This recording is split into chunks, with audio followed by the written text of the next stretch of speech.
Hi, everybody. It's Sean Herndon with Winston Dane here at Keller Williams, and today I'm with Matt Doyle from Guild Mortgage.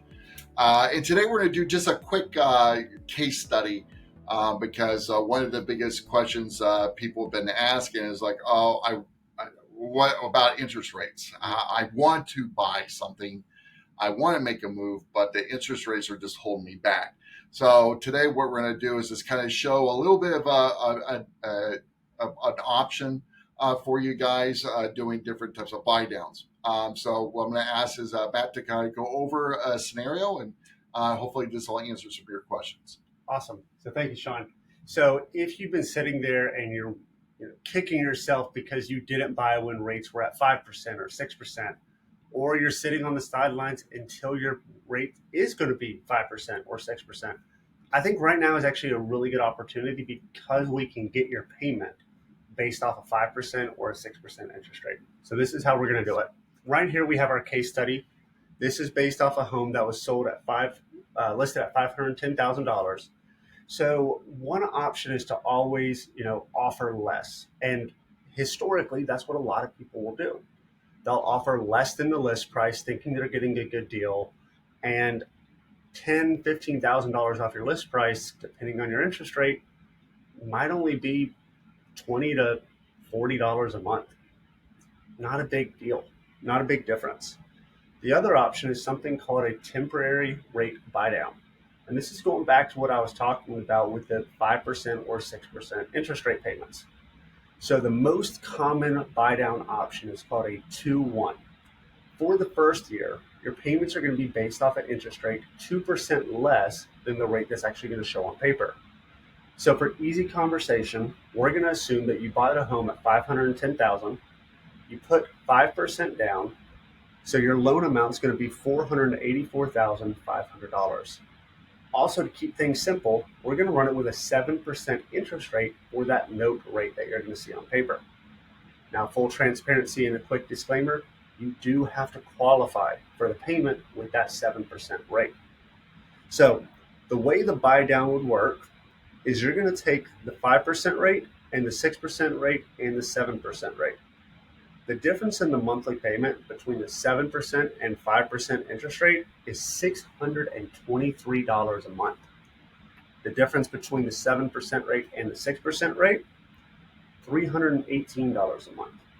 So you're going to take the 622 times it by 12, and you're also going to take the 318 times it by 12. Add those numbers together, and you're going to see the total cost of that buy down, which in this scenario is $11,292.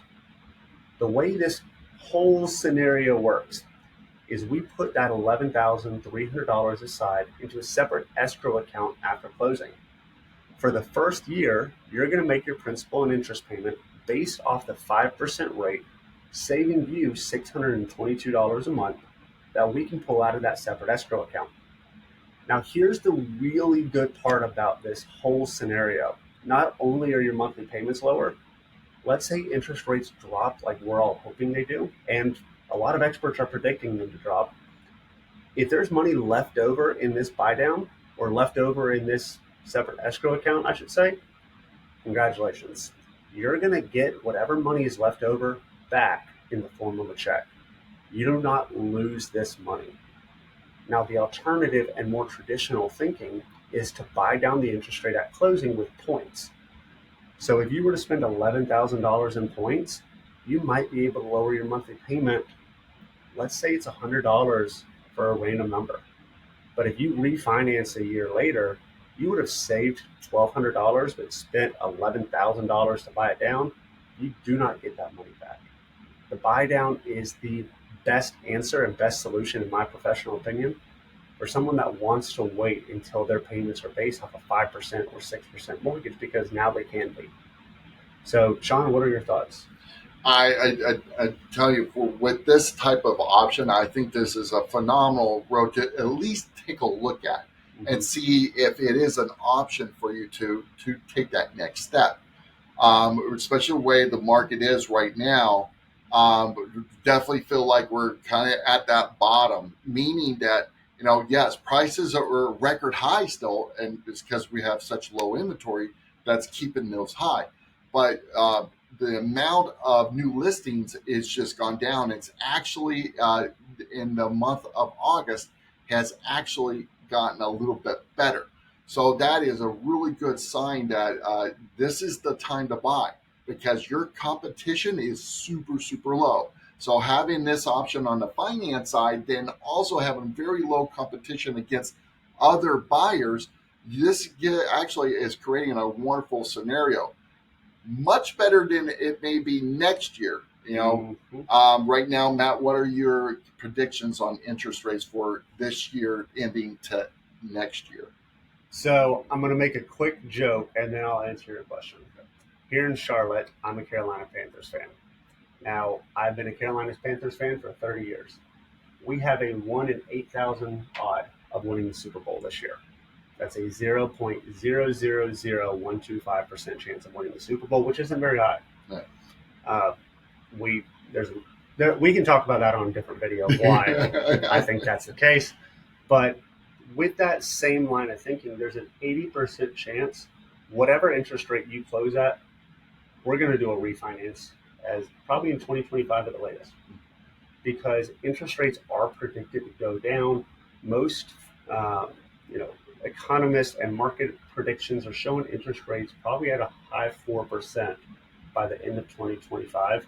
So if you're buying now, you're going to be able to avoid that rat race to the closing table when everybody wakes up, realizes rates are coming down, and jumps back in the market. Because like you said, we're still dealing with a shortage of inventory. Yeah. If rates start coming down, more buyers enter, we're still dealing with a shortage of inventory. We're going to see more and more and more competition on these listings. And that's going to result in higher and higher and higher offers. We saw this throughout 2020 and 2021.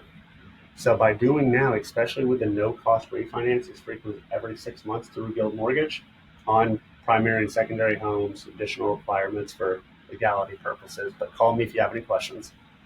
We can refinance eligible borrowers every 6 months to lower their payments. So this is going to avoid the rat race. It's going to lower your monthly payment for the first 1 or 2 years, just in case we don't refinance by the end of 2025.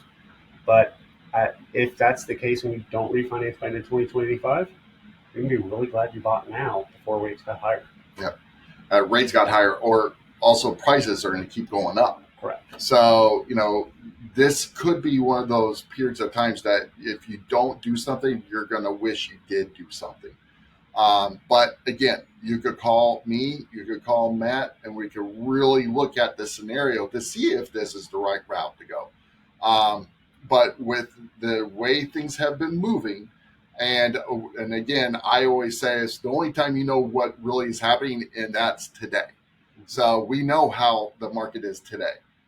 So by talking and working this scenario, we can figure out if it's the right fit for you for right now, or maybe it is next year. But at least you now know there is options. There's not just the straight out interest rate. There's other options out there for you. So we want to make sure that you're educated and know how that works.